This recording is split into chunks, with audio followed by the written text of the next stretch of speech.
নমস্কার, কেমন আছেন বন্ধুরা? আজকের গল্পটি হলো অভিশপ্ত কুলধারা। অলৌকিক তকমা স্থান নামের সঙ্গে আলাদা মাত্রা যোগ করে।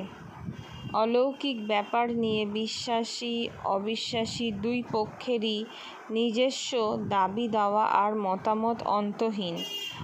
আর এমনই অজস্র অলৌকিক ঘনঘটার মোড় ভারতবর্ষ।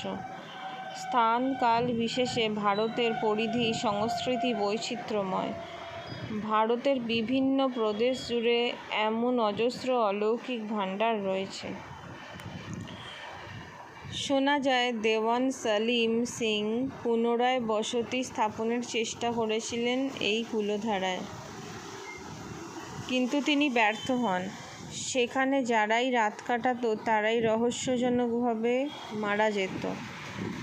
এমনই কুলধারাকে নিয়ে নানা কাহিনী হাওয়ায় ভাসতে থাকে। আজও বড় অংশের মানুষের বিশ্বাস যে তৎকালীন বাসিন্দাদের অভিশাপেই জনশূন্য হয়ে রয়েছে কুলধারা। তারা যেমন যেখানে শান্তিতে বাস করতে পারেননি, অন্য কাউকেও সেখানে বাস করতে দেবে না। আজও সেখানে হাওয়ায় নাকি ভাসে অতীতের দীর্ঘশ্বাস। সেই ঘটনার পর কেটে গেছে বহু বছর, কিন্তু সময়ের সঙ্গে ধূসর হয়ে যায়নি কুলধারার অধ্যায়। আজও এই পরিত্যক্ত জনপদ ঘিরে মানুষের কৌতূহল রয়েছে, আশঙ্কা রয়েছে পুরো মাত্রায়। সময়ের সঙ্গে বেশ কিছু বাড়ি ভগ্নপ্রায় হলেও অক্ষত আছে। আরও কিছু বাড়ি এবং মন্দিরও রয়েছে। আশেপাশের এলাকার পরিবর্তন পুরো মাত্রায় হলেও কুলধারায় যেন সময় থমকে আছে আজও। এই রহস্যময় কুলধারা নিয়ে বিভিন্ন প্যারানর্মাল সংস্থা গবেষণা চালিয়েছেন বিভিন্ন সময়। তাদের সদস্যদের অজানা কেউ কখনো ডেকেছে নাম ধরে, কখনো ধাক্কা দিয়েছে, কেউ পেয়েছেন কান্নার আওয়াজ। তারপর গাড়ির কাছে শিশুর হাতের ছাপ পাওয়া বা তাপমাত্রার হঠাৎ অস্বাভাবিক পরিবর্তন হয়ে যাওয়া, এরকম বিভিন্ন বিচিত্র ব্যাখ্যাহীন কিছু ঘটনার সম্মুখীন হয়েছেন গবেষকরা।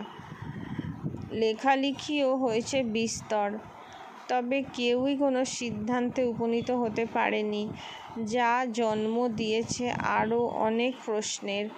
উত্তর আজও অজানা। সময়ের মতোই জটিল এবং রহস্যময় গ্রাম এই কুলধারা।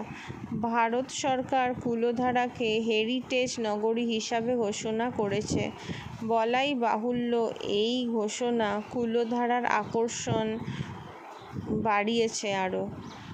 চক্ষুকর্ণের বিবাদভঞ্জনের জন্য আপনিও সরেজমিনে প্রত্যক্ষ করে আসতে পারেন মরু রাজ্যের নগরী কুলধারাকে। ভারতের মানচিত্রে অবস্থিত রাজস্থান রাজ্যটি জনপ্রিয় বিবিধ কারণে। এই রাজস্থানের অন্যতম প্রসিদ্ধ শহর হল জয়সলমীর। জয়সলমীর থেকে আনুমানিক 18 কিলোমিটার দূরে অবস্থিত একটি শহর কুলধারা। বলা ভালো পরিত্যক্ত শহর। এই কুলধারাই আজকের আলোচনার কেন্দ্রবিন্দু। একসময় সমৃদ্ধ কুলধারা কীভাবে আজকের অভিশপ্ত কুলধারায় পরিণত হয়েছে জানার জন্য পিছিয়ে যেতে হবে কয়েকশো বছর আগে। কথিত আছে 1291 সাল নাগাদ মূলত পালিওয়াল ব্রাহ্মণদের দ্বারা এই গ্রামের পত্তন হয়। সমৃদ্ধ জনপদ কুলধারা মূলত কৃষিনির্ভর ছিল, তবে এদিকে মরুদ্যান বললেও অত্যুক্তি হয় না। আজও পরিত্যক্ত এই জনপদের অবশিষ্ট থেকে একদা উন্নত অবস্থার আন্দাজ পাওয়া যায়, কিন্তু রাজস্থানের মতো মরু অঞ্চলে সব রকমভাবে বসবাসের অনুকূল পরিবেশ সত্ত্বেও হঠাৎই কীভাবে রাতারাতি জনশূন্য হয়ে গেল গোটা জনপদ, তা আজও রহস্যময়।